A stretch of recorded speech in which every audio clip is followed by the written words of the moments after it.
Hello দর্শক, আসসালামু আলাইকুম। Welcome back to my channel. চলে এলাম আর একটা নতুন রেসিপি নিয়ে। আমার আজকের রেসিপি হচ্ছে চকলেট স্পঞ্জ কেক। আমি আজকে 4টা ডিম দিয়ে 2 পাউন্ডের চকলেট স্পঞ্জ কেক বানিয়েছি, তার উপরে আবার ক্রিম ডেকোরেশন করেছি। আশা করছি আমার আজকের এই রেসিপিটি আপনাদের সবার কাছে ভালো লাগবে।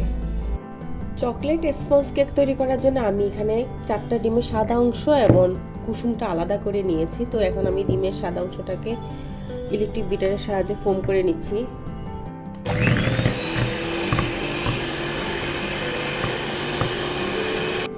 তো সাদা অংশ কিছুক্ষণ বিট করার পরে এখন আমি চিনিটা দিয়ে দিব। আমি এখানে 2/3 কাপ চিনি নিয়েছি। 1/3কে 2বার দিলে 2/3 হয়ে যাবে। তো দুবারে আমি চিনিটা দিয়ে দিচ্ছি। চিনিটাকে প্রথমে ফোমের সাথে একটু মিশিয়ে নিচ্ছি, তারপর বিটার করে নিব। বাকি চিনিটাও দিয়ে দিলাম। তো দেখুন খুব ভালোভাবে আমার ডিমের ফোমটা রেডি হয়ে গিয়েছে। দেখুন ঘন পড়ে যাচ্ছে না, আর বাটি যেমন আপনি কাট করতেছেন তারপরেও ফোমটা পড়ে যাচ্ছে না, তখন বুঝবো আমার ডিমের ফোমটা পারফেক্ট হয়ে গেছে। স্পঞ্জ কেক করার ক্ষেত্রে ডিমের ফোমটা পারফেক্ট হওয়াটা জরুরি। এরপর আমি দিয়ে দিব যে 4টা কুসুম আলাদা করে রেখেছি, সেই 4টা কুসুম স্বাদ মতো একটু লবণ দিয়ে দিচ্ছি। আর এটা হচ্ছে চকলেট ইমালশন আমি সামান্য কয়েক ফোঁটা দিয়ে দিব, যেহেতু আমি চকলেট স্পঞ্জ কেক করব। সামান্য দিয়ে দিচ্ছি। এখন আবার ইলেকট্রিক বিটারের সাহায্যে আমি 20 থেকে 25 সেকেন্ড বিট করে নিব। এর বেশি বিট করার কোনো প্রয়োজন নেই। আর আমি যেহেতু স্পঞ্জ কেকের তেল ইউজ করি না, সেহেতু আমি তেলটা দিলাম না। আপনারা চাইলে 1 টেবিল চামচ বা 1.5 টেবিল চামচ দিতে পারেন। দিলেও হয়, না দিলেও হয় স্পঞ্জ কেক।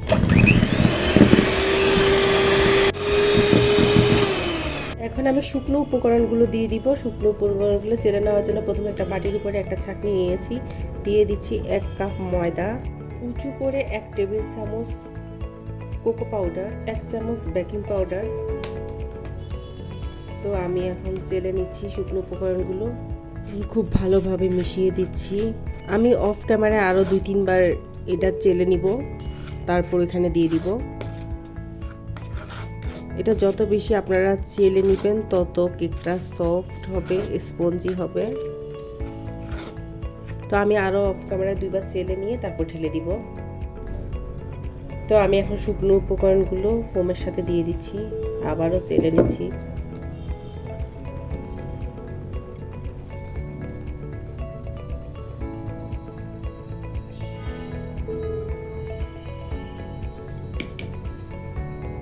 শুকনো উপকরণগুলো ফোমের সাথে আস্তে আস্তে করে ঘুরিয়ে ঘুরিয়ে মিশিয়ে দিব আমি।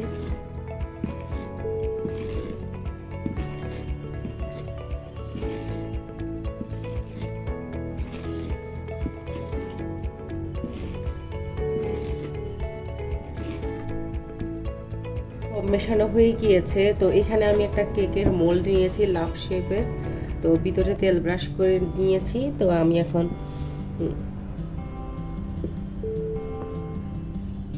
কেকের ব্যাটারটা ঢেলে দিচ্ছি। দেখুন কেকের ব্যাটারটা সম্পূর্ণভাবে কেক মোল্ডে ঢেলে দিয়েছি। 2টো বাড়ি দিয়ে দিচ্ছি, যদি কোনো বাবস থেকে থাকে সেটা চলে যাবে।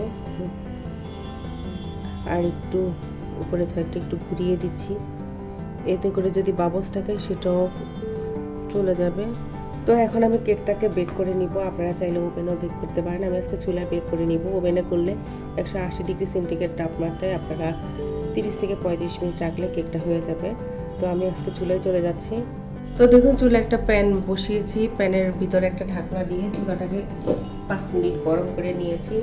এখন আমি কেকের মোল্ডটা প্যানের ভিতর দিয়ে দিচ্ছি। এখন আমি ঢাকনা দিয়ে দিচ্ছি। চুলার আঁচটা মিডিয়াম আর লোয়ের মাঝামাঝি রেখে আমি কেকটা বেক করে নিব।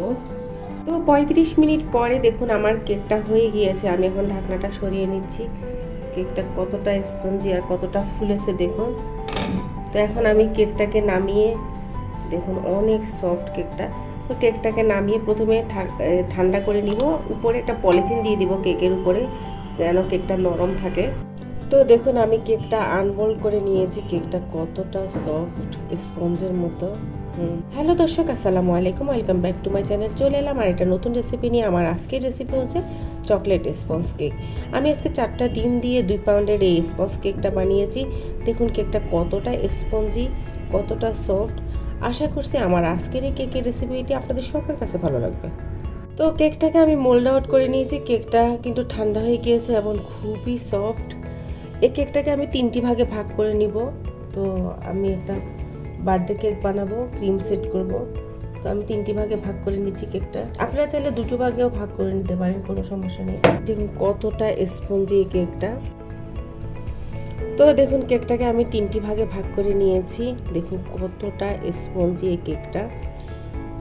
তেল ছাড়া এই কেকটা খুব সুন্দরভাবে বানানো যায়। তো 3টি ভাগে ভাগ করে নিয়েছি। এখন আমি ক্রিমটা রেডি করে নিব। তো আমি ক্রিমটা রেডি করার জন্য এখানে একটা বাটি নিয়েছি। বাটিতে আমি প্রায় 2 কাপের মতো ভিভো হুইপ ক্রিম দিয়ে দিচ্ছি। ভিভো ব্র্যান্ডের হুইপ ক্রিম। ক্রিমটাকে ইলেকট্রিক বিটারের মিডিয়াম স্পিডে রেখে আমি বিট করে নিব।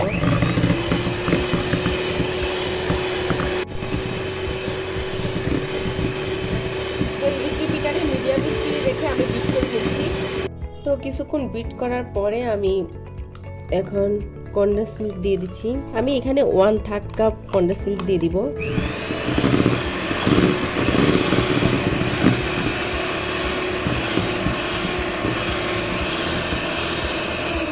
তো দেখুন আমার ক্রিমটা রেডি হয়ে গিয়েছে। তো আমি বাটির চারপাশের নিচে নামিয়ে মিশিয়ে দিচ্ছি। আমি ক্রিমটাকে আরেকবার বিট করে দিচ্ছি। তো দেখুন আমার ক্রিমটা রেডি হয়ে গিয়েছে। দেখুন ক্রিমটাকে নাড়ানো চাড়ানো যাচ্ছে না। এখন এই ক্রিমটা আমি নর্মাল ফ্রিজে প্রায় আধা ঘন্টা মতো রেখে দিব। তো কেকটাকে দেখুন আমি পাটে পাটে কেটে নিয়েছি।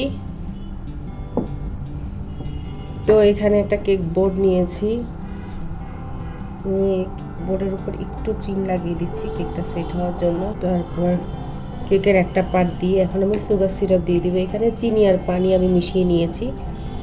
তারপর খুব ভালোভাবে সুগার সিরাপ লাগিয়ে দিচ্ছি। আপনারা চাইলে দুধ দিয়েও সিরাপটা রেডি করে নিতে পারেন, দুধের সাথে চিনি মিশিয়ে। তো সুগার সিরাপ দেওয়া শেষ। এখন আমি ক্রিমটা দিয়ে দিব। তো ক্রিমটা দিয়ে দিয়েছি। এখন আমি এটার উপর আরেকটা পার্ট দিয়ে দিচ্ছি, আবারও সুগার সিরাপ দিয়ে দিচ্ছি। তো আবারও ক্রিম দিয়ে দিব। ক্রিম দেওয়া শেষ, এরপরে শেষ পার্টটা দিয়ে দিচ্ছি। তো এখন পুরো কেকটা আমি ক্রিম দিয়ে ঢেকে দিব। তো ক্রিম দিয়ে আমি পুরো কেকটা ঢেকে দিয়েছি। এখন এই কেকটা আমি নর্মাল ফ্রিজে আগে আধা ঘন্টা রেখে দিব। তো দেখুন আমি চকলেট গানাশটা রেডি করে নিয়েছি। গানাশ রেডি করা খুবই সহজ। আমি আজকে সহজ পদ্ধতিতে একটা গানাশ রেডি করেছি। একটা ডার্ক চকলেটের সাথে আমি প্রায় 3 টেবিল চামচের মতো লিকুইড দুধ দিয়ে এই ধরনের গানাশ রেডি করেছি। গরম পানি ভাপের মধ্যে বাটিটা বসিয়ে চকলেটটা গলিয়ে নিয়েছি। দেখুন আমার তো কেকটা আমি ফ্রিজ থেকে বের করে নিয়েছি। এখন গানাশটা আমি কেকের চার সাইডে এভাবে ফোটা ফোটা করে দিয়ে দিচ্ছি। তো দেখুন কেকের চারপাশে আমি গানাশটা দিয়েছি। তো এখানে একটা পাইপের ব্যাগে আমি গোলাপের নজল ঢুকিয়ে দিয়েছি, পদ্ম গোলাপের নজল এটা।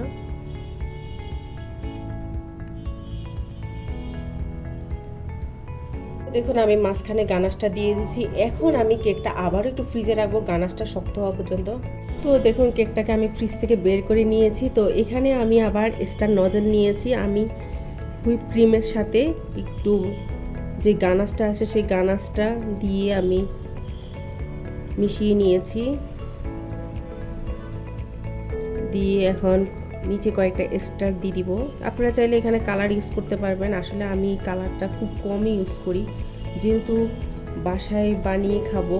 আর এই কেকটা যেহেতু আমার এক বান্ধবীর বোনের জন্য, সেক্ষেত্রে উনি কালার পছন্দ করে না। আর আমি কালারটা এমনিও নিজেও কম ইউজ করি। দেখুন কেকের চারপাশে আমি স্টার দিয়ে দিয়েছি,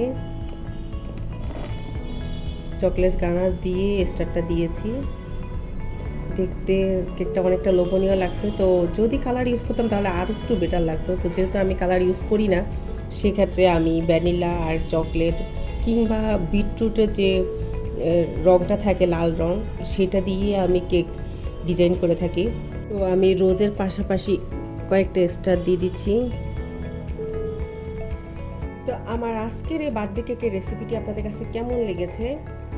আমি 4টা ডিম দিয়ে এই বার্থডে কেকটা বানিয়ে খুবই সফট প্রথমে কেকটা বানিয়েছি, তারপরে ক্রিম ডেকোরেশন করেছি। ডেকোরেশনটা আপনারা আপনাদের পছন্দ অনুসারে করতে পারেন, তবে চেষ্টা করবেন কালারটা ইউজ না করার জন্য। আসলে হাতের কাছে যে ধরনের আপনাদের অর্গানিক রং থাকে সেটা দিয়ে আপনারা কেক ডেকোরেশন করার চেষ্টা করবেন। এটা আমার স্বাস্থ্যসম্মত এটা। তো আমার আজকের এই কেকের রেসিপিটি যদি আপনাদের ভালো লেগে থাকে তাহলে অবশ্যই আমাকে একটা লাইক দিবেন আর আমার চ্যানেলটিকে সাবস্ক্রাইব করবেন। আজ তাহলে এই পর্যন্ত, সবাই ভালো থাকবেন, আল্লাহ হাফেজ। হ্যালো দর্শক, আসসালামু আলাইকুম, welcome back to my channel. চলে এলাম আর একটা নতুন রেসিপি নিয়ে। আমার আজকের রেসিপি হচ্ছে চকলেট স্পঞ্জ কেক। আমি আজকে 4টা ডিম দিয়ে এই 2 পাউন্ডের এই বার্থডে কেকটা বানিয়েছি। আশা করছি আমার আজকের এই বার্থডে কেকটা আপনাদের সবার কাছে ভালো লাগবে।